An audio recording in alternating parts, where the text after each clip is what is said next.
I want to go back to the anatomy a little bit. Okay. Because I'm fascinated by this, because there's something about the anatomy of these beings that makes it tangible. You know, Right. it goes from the non-physical to the physical. And it's funny that we mentioned James Fox here, because one of the more prevalent pieces of information or evidence of these beings roaming this town in Virginia was the smell.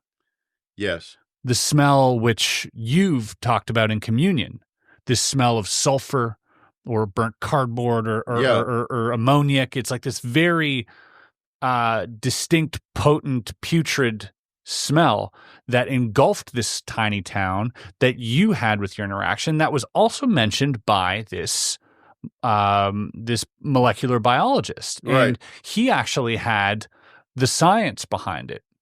Yes. Which was, these pores. Well, that was what started. Someone sent me, I don't remember who it was, the Reddit piece, the document, which is in the back of the book completely. The whole document's there. I have no idea who wrote it.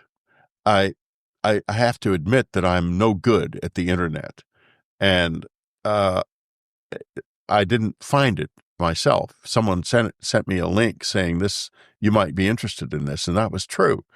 The reason it was true is that the first few words of the document describe something I have observed but never spoken about that is really weird, which is that with the pores.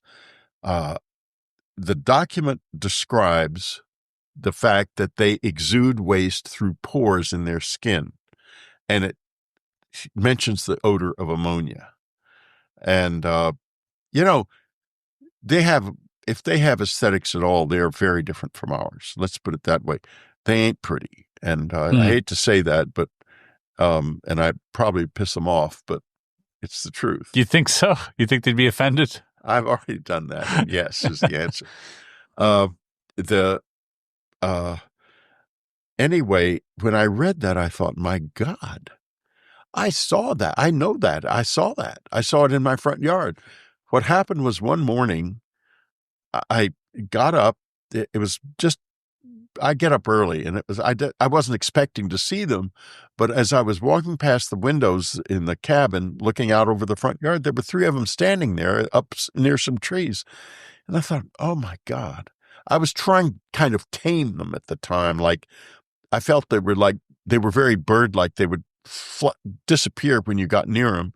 So I go creeping downstairs and out onto the front porch. It's still standing there, and they're doing this, moving their arms, and, I'm trying to figure out what they're doing. And so I step down in the yard, and they're still doing it, moving their arms. Then there's a telepathic message that they're cleansing themselves, that it's waste matter, and that they're literally, and so then I told Bud Hopkins about this, and he said, that's the most disgusting thing I've ever heard. I told him about the ammonia smell, and it was like they were defecating, but they do it through their skin. And he said, that's the most disgusting thing I've ever heard. Well, that has to be your imagination. So I figured, yeah, he's probably right. It is pretty disgusting. Anyway, I dropped it. So years and years and years pass.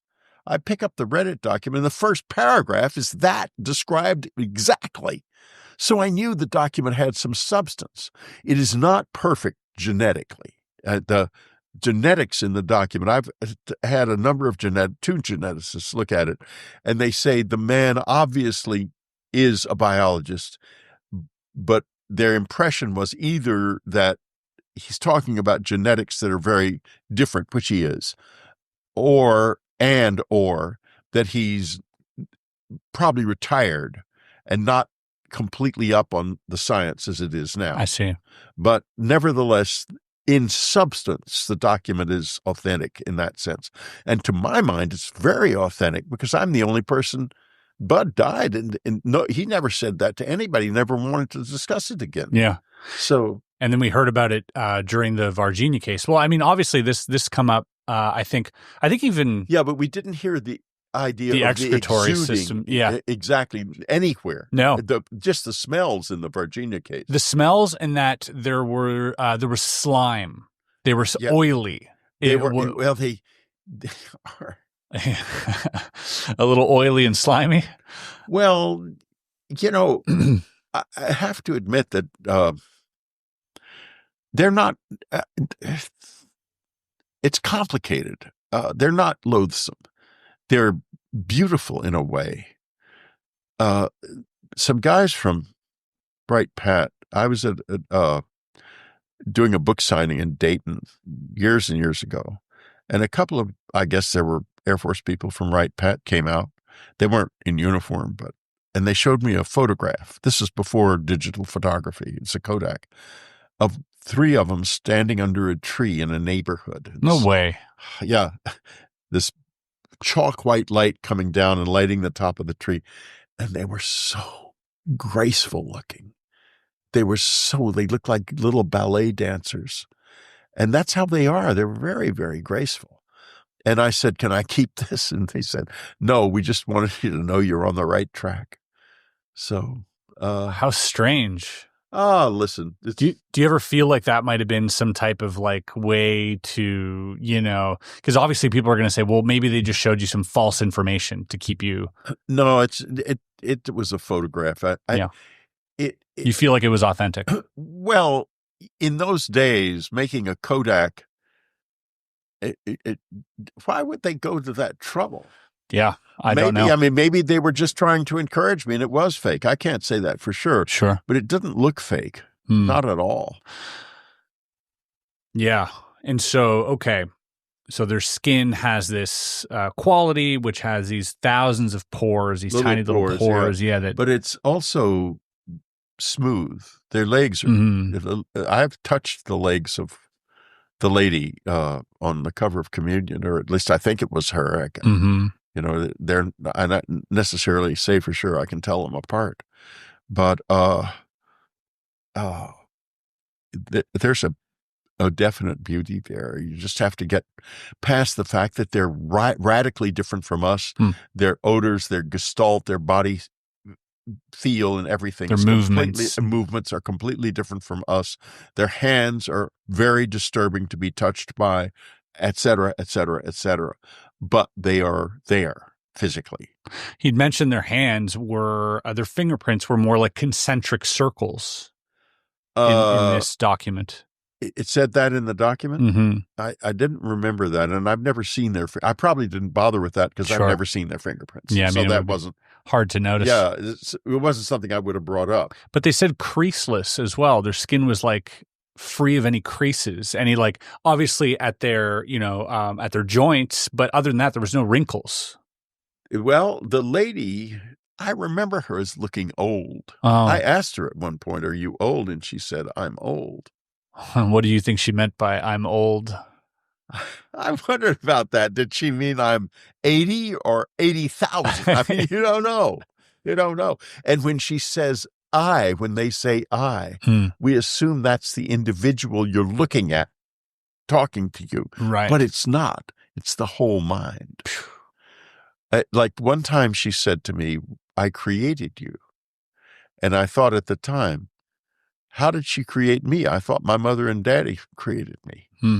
But then I thought later, if that was the whole mind speaking, maybe she just said that they created us. And maybe they did, because they do manipulate genes a lot. Maybe the fact that we are so different. I mean, look at us. And any animal, even the closest animals to us, are light years behind us. Like a chimpanzee or an African gray parrot can never even understand the most basic concept of an internal combustion engine at all, in any way, ever. That's the difference. Yeah, it might even be greater than that, even somehow. It's greater than that. Yeah. It's even greater than that. So, yeah, maybe they have been searching this universe for a companion for a long time, and they created us for that purpose. In which case, if we start to self-destruct, they're going to be PO'd. PO'd or intervene, right? Well, if they intervene, they've made it very clear to me it isn't going to be fun, because it'll mean that they no longer you know, it will turn our whole culture toward them. Right now, it's just a few billionaires looking for tech that they can exploit, and the government looking for ways to protect us from them. That's all. It's not important. But if the whole culture turns toward them, then everybody's going to be looking for cell phones from the beyond. And who cares about our stuff when they can cross the universe? I mean, because there's a lot more than they can do that we don't see. What do you speculate would be one of those things? Instantaneous movement. Yeah, from anywhere. From anywhere to anywhere. And any time, you think, too? I don't think time, it doesn't matter in the least. It's not in time. I talk about that a little bit in Fourth Mind. It's something very, very different. It's not motion as we understand it. It is leaving the whole expression of the world, the physical world, and re-entering it in another place instantaneously. Well, and that is a remarkable power, and they do possess it. And we're going to want that very, very badly, because we think in terms of Earth now, and oh, gee, how cool it would be to get in a flying saucer and go from New York to London in 2 minutes. Yeah. How cool would it be to go to another galaxy in a second or under a second? Yeah. See, when hearing something like that, and which I assume, in this universe rich with life, and you would have to assume with the billions of years that this has existed, that if a race had gotten to a point where, they were able to escape their own solar system at one point, then they would have eventually reached this level of technology. Yeah.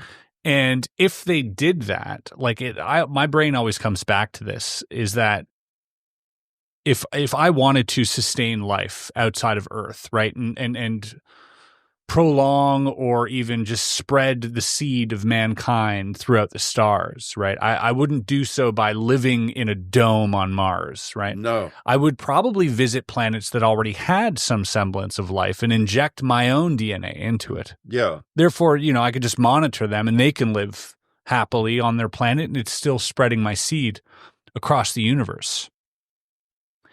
So I would assume, this is just my assumption, but I would assume that they would have done this 1 million times over.